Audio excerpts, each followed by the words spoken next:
విజయవాడ నడిబొడ్డున 45 మంది ప్రాణాలు, వాస్తవానికి వరదల్లో కొట్టుకుపోయినటువంటి ప్రాణాలు కొన్ని అయితే, కొంతమందికి నీరు అందక, కొంతమందికి మెడిసిన్స్ అందక, కొంతమందికి వైద్యం అందక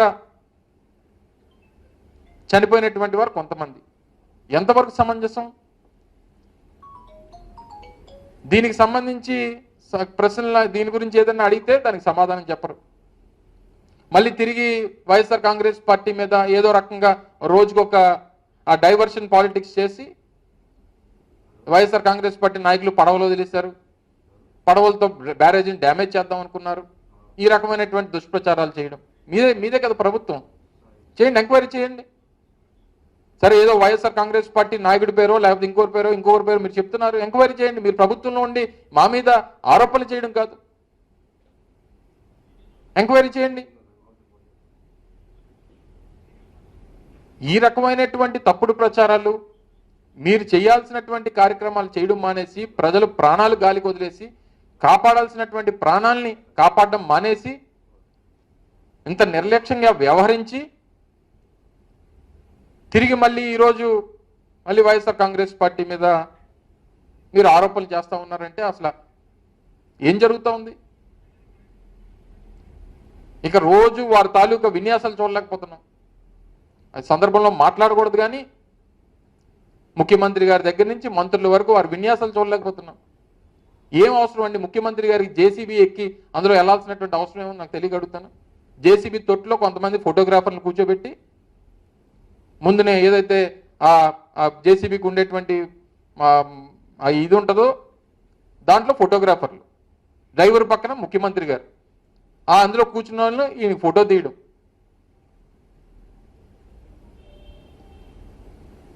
ఏంటిదంతా? అందుకే అనేక సందర్భాల్లో చెప్పాం, మ్యాటర్ వీక్గా ఉన్నప్పుడే ఈయన పబ్లిసిటీ పీక్లో ఉంటుంది.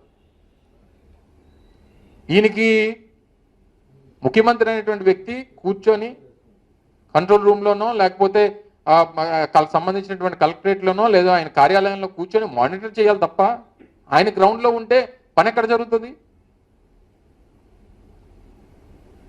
ఆయన పబ్లిసిటీ పిచ్చి,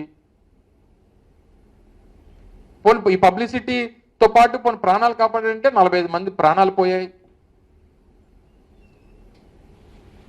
ఇది ఎంతవరకు సమంజసం? దాంతోపాటు ఇప్పుడు మళ్ళీ గడిచినటువంటి 3 రోజులుగా వర్షాలు. ఈరోజు విశాఖపట్నం గ్రామీణ ప్రాంతంలో కొన్ని వందల వేల ఎకరాలు నీట మునిగిపోయినాయి.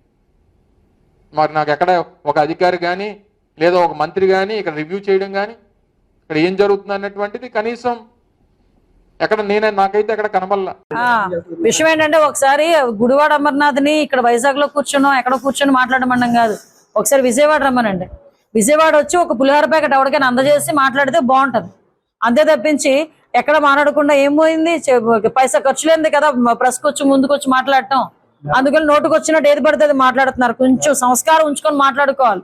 ఎందుకనంటే ఈ రోజు అక్కడ ఎన్ని సహాయక చర్యలు జరుగుతున్నాయి, ఎంతమంది దాతలు ముందుకొచ్చి ఈరోజు సహాయక చర్యల్లో పాలు పంచుకుంటున్నారు. చిన్నపిల్లలు సైతం వాళ్ళ కిడ్నీ బ్యాంకులు బయటకు తీసుకొచ్చి ఈరోజు మన సీఎం సహాయ నిధికి తీసుకొచ్చి డబ్బులు ఇస్తా ఉంటే ఎక్కడో కూర్చొని కబుర్లు చెప్పడం కాదు. ఇంత మాట్లాడారు జగన్మోహన్ రెడ్డి, ఎందుకు కనీసం ఈ టైంలోని కూడా విజయవాడ వదిలేసి బెంగళూరు వెళ్లాల్సిన అవసరం వచ్చిందండి? ప్రతిపక్ష నాయకుడు కదా పులివెందుల ఎమ్మెల్యేకి ఏంటి అవసరం? ఈ రోజు వైఎస్ఆర్సీపీ నాయకుడిగా ఆయనకి బాధ్యత లేదా? విజయవాడలో ముంపు ప్రాంతాల్లోనే చూసుకోవాల్సిన బాధ్యత ఆయనకి లేదా? ఈ రోజు బెంగళూరులో ఎందుకు కూర్చున్నాడు? ఆ పాస్పోర్ట్ ఇచ్చుండే లండన్ లో వెళ్ళి కూర్చునేవాడు. పాస్పోర్ట్ ఇవ్వలేదు కాబట్టి ఇంకా బెంగళూరులో కూర్చున్నాడు. వాళ్ళు కూడా కబుర్లు చెప్తారు. అసలు రోడ్ల మీదకి వచ్చి కనీసం ఒక వాటర్ ప్యాకెట్, ఒక పులిహోర ప్యాకెట్ కూడా ఇవ్వలేని వాళ్ళు కూడా ఈ రోజు వచ్చి ఇలాంటి కబుర్లు చెప్పడం నిజంగా వాళ్ళ తాలూకా అజ్ఞానానికి ఒక నిదర్శనం అంతే. డెఫినెట్ గా కుట్రకోణం ఉందనే సంగతి మాకు బయటకు వచ్చిందండి ఈ రోజు. అందుకని ఇద్దరిని కూడా అరెస్ట్ చేయడం కూడా జరిగింది. ఆల్రెడీ డిపార్ట్మెంట్ వాళ్ళు ఇద్దరిని అరెస్ట్ చేయడం కూడా జరిగింది.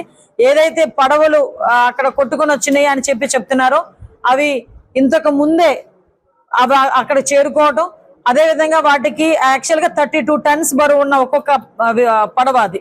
ఆ 32 టన్స్ ఉన్న పడవలు 3 లింక్స్ కట్టి, యాక్చువల్ గా అయితే పడవలు ఏం చేస్తారంటే ఒడ్డుకి కట్టుతారు.